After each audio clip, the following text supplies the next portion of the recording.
Central government नहीं कह रही है, केंद्र सरकार नहीं कह रही है, बीजेपी नहीं कह रही है, आप ही के लोग कह रहे हैं कि आपने 164 करोड़ रुपए अपनी ब्रांडिंग करने के लिए बर्बाद कर दिए हैं। अब वो पैसा तो आपको देना पड़ेगा। अरविंद केजरीवाल अपने मामा के घर से तो लेके नहीं आए थे उस पैसे को, या फिर मनोज सिसोदिया ने जो 20,000 करोड़ का घोटाला किया था शराब में, वहां से तो नहीं लेके आए। पैसे तो आप पर बहुत है ना, अगर आपको ब्रांडिंग करनी ही है तो अपने पैसे से कर लेना। मुझे लगता है कि इस तरीके से ये दिल्ली की जनता के साथ धोखा है। समय आ गया है कि वो 164 करोड़ रुपए निकाले, जो जनता का पैसा है, जो टैक्स का पैसा है, जो लूटा है, और उसको वापस करें। हर अखबार के फ्रंट पेज पे अगर अरविंद केजरीवाल की शक्ल हर इंसान सुबह देखेगा, उससे दिल्ली का मॉडल बेहतरीन नहीं हो जाता है।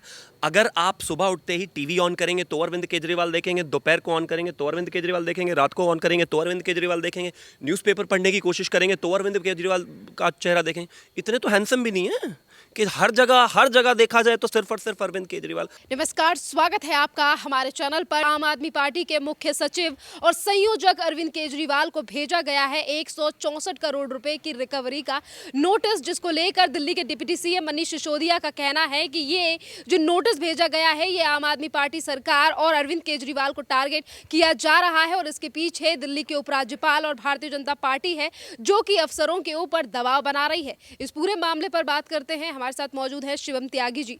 त्यागी जी, किस तरीके से देख रहे हैं आप इस पूरे मामले को कि एक तरफ डीआईपी की तरफ से नोटिस भेजा गया है 164 करोड़ रुपए का, पर डिप्टी सीएम मनीष सिसोदिया का कहना है कि बीजेपी और उपराज्यपाल जो है वो दबाव बना रहे हैं। मुझे लगता है इसमें बहुत ज़्यादा उपराज्यपाल का कोई रोल है नहीं। Directorate of information and broadcasting ने कहा है कि 164 करोड़ रुपए आपको 10 दिन के अंदर भरने हैं। अब 10 दिन के अंदर भरने हैं मतलब उनको लगता है कि जितने भी गवर्नमेंट के जो विज्ञापन होते हैं, एग्जाम्पल मतलब सरकार की जितने भी सोशल वेलफेयर की स्कीम्स होती हैं, उनको लेकर जो सरकार को एडवर्टीजमेंट देते हैं, उसके नाम पर आम आदमी पार्टी ने अपने एडवर्टीजमेंट दिए हैं। अब उसमें क्या है कि डीआईबी को लगता है, और उन्होंने पूरी चीज़ों का उसका इन्वेस्टिगेशन किया है, कि वहाँ पर आम आदमी पार्टी का प्रचार ज़्यादा हो रहा है। अब इसमें तो कोई नई बात है नहीं। पिछली बार की अगर हम बात करें तो आम आदमी पार्टी का बजट 700 करोड़ रुपए से ज़्यादा गया है, सिर्फ और सिर्फ जितने भी विज्ञापन हैं उनमें। आपको एक चीज़ यहाँ पर सिर्फ इतना सा देखना है कि आप राजनीति करने आए हैं।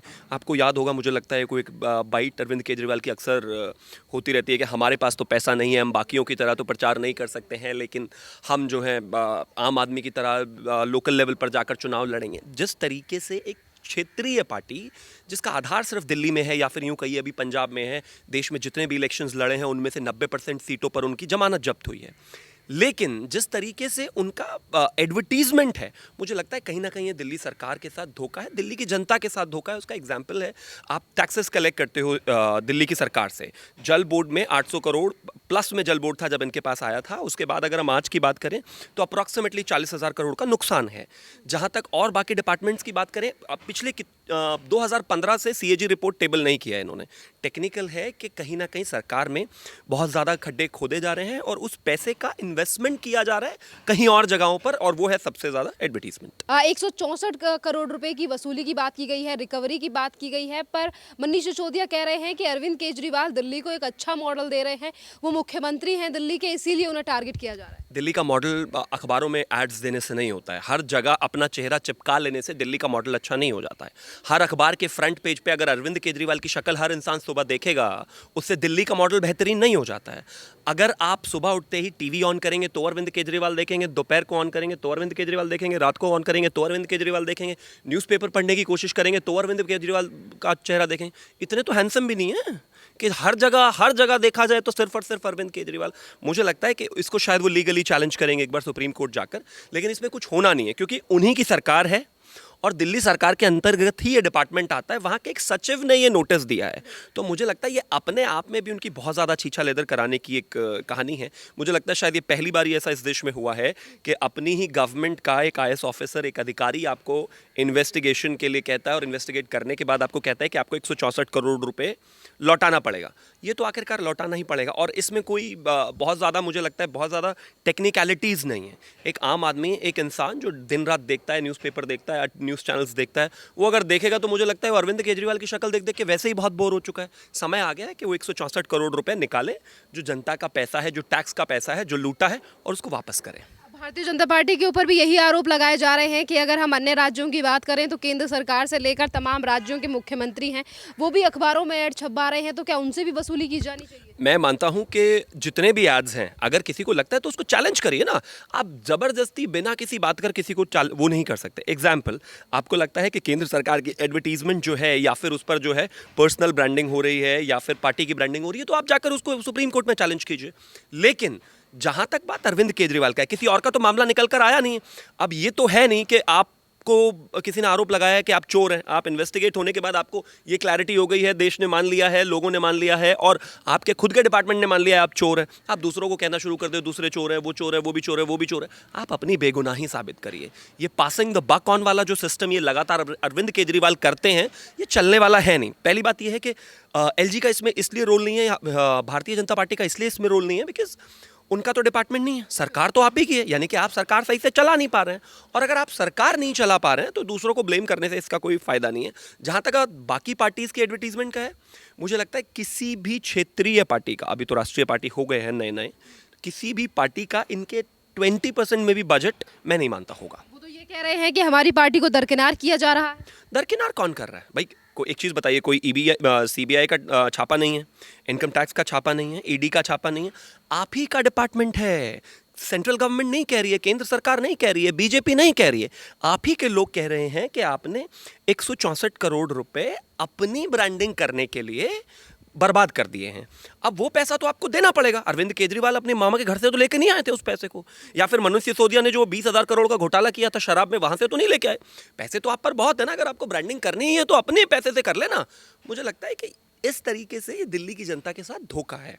आप आम आदमी बनकर यहाँ पर आए, आपने कहा गाड़ी नहीं लूँगा, ठीक है चलो कोई बात नहीं। आपने कहा सिक्योरिटी नहीं लूँगा, घर नहीं लूँगा। ये सब चीज़ें किसी भी चीफ मिनिस्टर का एक बेसिक रिक्वायरमेंट है, या फिर यूँ कहिए कि उनको मिलता ही है, ठीक है आपने ले लिया।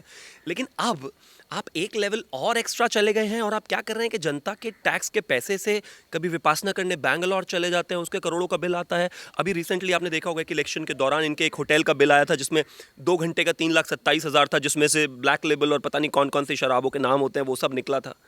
तो मतलब इतना नहीं करना चाहिए। आप अगर लगातार एक्सपोज हो रहे हैं, लगातार चीज़ें आपकी बाहर निकल कर आ रही हैं पब्लिक में, आप दिखाते हैं लंबी शर्ट पहन के फटा हुआ कि मैं बहुत गरीब हूं और हम तो बहुत ईमानदारी से काम करते हैं, लेकिन जो स्टेटमेंट्स हैं, जो डेटा है, वो सब ऐसा नहीं बोलता है। वो बिल्कुल उसका ऑपोजिट बोल रहा है और साफ दिखाता है कि चोरी हो रही है, बड़े स्तर पर हो रही है।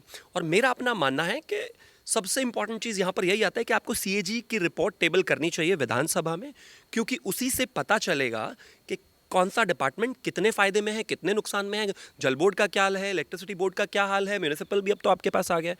तो मुझे लगता है जवाब देना पड़ेगा, बच के नहीं भाग सकते। 2017 के मामले को आज इसीलिए उछाला जा रहा है क्योंकि अरविंद केजरीवाल को जनता ने मैंडेट किया है और भारतीय जनता पार्टी और उपराज्यपाल अपनी शक्तियों का दुरुपयोग कर रहे हैं। भारतीय जनता पार्टी के सामने अरविंद केजरीवाल अभी कहीं स्टैंड नहीं करते हैं। लोकसभा में उनका 0 सीट है, 0। जहां तक भारतीय जनता पार्टी की बात है, 303 सीटों के साथ भारतीय जनता पार्टी देश की सबसे बड़ी पार्टी है। जहां तक बात करें गैर कांग्रेसी सरकार में, देश में सबसे बड़ा मैंडेट अभी भारतीय जनता पार्टी के पास है। तो जिस प्लेयर की कोई हैसियत ही ना हो, मतलब इंडिया अगर बांग्लादेश के सामने खेल रहा है और कोई कहने लगे कि बांग्लादेश भी कॉम्पीट कर लेगा उससे, तो ये तो हंसने जैसी बात है। अरविंद केजरीवाल अभी उतना भी स्टेटस नहीं रखते हैं जितना बांग्लादेश का है इंडिया के सामने इन टर्म्स ऑफ क्रिकेट। तो जिस आदमी का कोई स्टैंड ही नहीं है, उससे बराबरी करना और ये कहना कि उससे डरते हैं, बीजेपी को कोई फर्क नहीं पड़ रहा है उनसे। लेकिन आप ये कह के कि बीजेपी मुझसे डरी हुई है या मेरे ऊपर पॉलिटिकल आरोप हैं या फिर ये सब एलजी कर रहे हैं, ये कह के आप बच नहीं सकते हैं। अगर चोरी की है तो पैसा तो वापस देना पड़ेगा। 2017 के मामले को अब सामने लाया जा रहा है, इसको लेकर भी राजनीति हो रही है। 2017 का कौन सा मामले की बात कर रहे हैं? यही है सर, जिसको लेकर रिकवरी की बात करें। डीआईबी ने पहले रिपोर्ट सबमिट की है। सी, जब आप किसी भी घोटाले को पकड़ते हैं तो सबसे पहले क्या करते हैं, उसके एविडेंसेस क्रिएट करते हैं। एविडेंस क्रिएट करने के बाद आप उसको देखते हैं कि कहीं ऐसा तो नहीं है कि वो जो ट्रेल है वो गलत है। डीआईबी ने प्रॉपर पहले इन्वेस्टिगेशन की, सारे न्यूज़पेपर्स, न्यूज़ कटिंग्स कलेक्ट किया, उसके बाद उसकी लैंग्वेज देखी, और उसमें जब उन्होंने देखा कि अरविंद केजरीवाल को ज़्यादा ब्रांड किया जा रहा है कंपैरेटिव टू द प्रोडक्ट। मान लीजिए कुछ भी अच्छा काम उन्होंने किया, एग्जाम्पल पानी फ्री किया, बिजली फ्री की, लेकिन उसमें उससे ज़्यादा जिक्र अगर अरविंद केजरीवाल का है तो उसका मतलब ये होता है कि वो अपनी ब्रांडिंग कर रहे हैं। यहाँ पर उन्होंने क्या किया है कि दिल्ली की जनता के पैसे से, दिल्ली से पैसा कमाते हैं, दिल्ली से पैसा लूटते हैं, फिर दूसरे राज्य में जाते हैं, वहाँ पर जाकर क्या करते हैं कि वहाँ इलेक्शन की तैयारी करते हैं। आपने देखा होगा पिछले दिनों गुजरात इलेक्शंस के दौरान काफ़ी चॉपर की जो है तस्वीरें वायरल हुई थी। मैं तो गरीब आदमी हूँ, नीली वैगनार से इंसान नीले हवाई जहाज़ पे कब पहुँच जाता है, राजनीति में कमाल की बात है। तो वो पैसा कहाँ से आ रहा है? वो इसी तरीके से आ रहा है ना कि आपने किसी भी बजट से निकाला, कभी किसी बोर्ड से निकाल लेंगे, कभी किसी बजट से निकाल लेंगे, कभी इसी तरीके से। तो दिल्ली की जनता के पैसे से पूरे देश में जाकर चुनाव लड़ा जा रहा है। अब एक चीज़ सोचिए, अगर बिहार का चीफ मिनिस्टर पूरे दिल्ली में अपने फंड से, सोशल वेलफेयर के फंड से पूरे देश में जाकर ब्रांडिंग करने लगे और चुनाव लड़ने लगे, तो हो गया बिहार का विकास। तो अगर यूपी के चीफ मिनिस्टर पूरे देश में जाकर पैसा बर्बाद करने लगे यूपी सरकार का, तो हो गया। फिर तो विकास के कार्य तो होंगे नहीं। सड़क कहाँ से आएगी, बिजली कहाँ से आएगा, पानी कहाँ से आएगी, एजुकेशन कहाँ से दोगे, हेल्थ केयर कहाँ से दोगे? मुझे लगता है ये क्लियर केस ऑफ करप्शन है, जिसको ऐसे ही रहने दिया जाना चाहिए। यहाँ पर डिपार्टमेंट ने किया है, उन्हीं के डिपार्टमेंट ने किया है।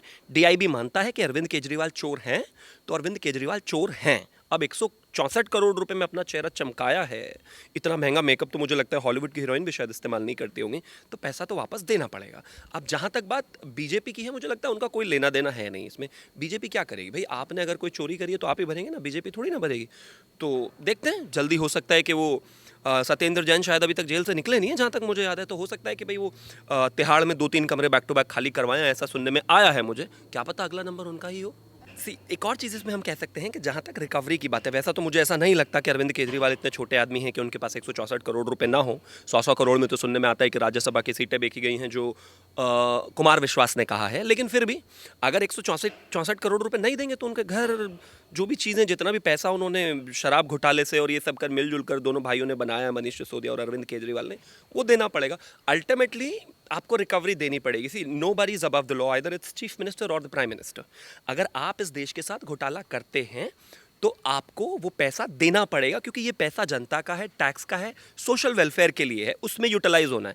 आप उसको अपने पर्सनल एक्सपेंसेस में अगर लेना शुरू कर देंगे तो माफ़ कीजिए, आपको भरना पड़ेगा। और इस देश में कानून है, लॉ है, कोर्ट्स हैं। ये मतलब किस लिए? इसलिए तो नहीं है ना कि नेता गरीब आदमी का पैसा उठाए, खा जाए और उसके बाद देश छोड़कर भाग जाए। नहीं हो सकता, आपको पैसा देना पड़ेगा। और ये मोदी सरकार है, यहाँ पर लॉ एंड ऑर्डर और जितनी भी चीज़ें हैं, तमाम सोशल वेलफेयर की जो चीज़ें हैं, वो बड़ा एक्सट्रीम लाइन है कि अगर आप इससे बाहर जाते हैं तो चाहे आप चीफ मिनिस्टर हों, चाहे आप संजय राउत हों, चाहे आप उद्धव ठाकरे हों, चाहे आप ममता बनर्जी के भतीजे हों, कोई भी हो, आपको कोर्ट ऑफ लॉ में जाना पड़ेगा, जेल जाना पड़ेगा और ये तमाम चीज़ें देखनी पड़ेंगी। बहुत बहुत धन्यवाद सर।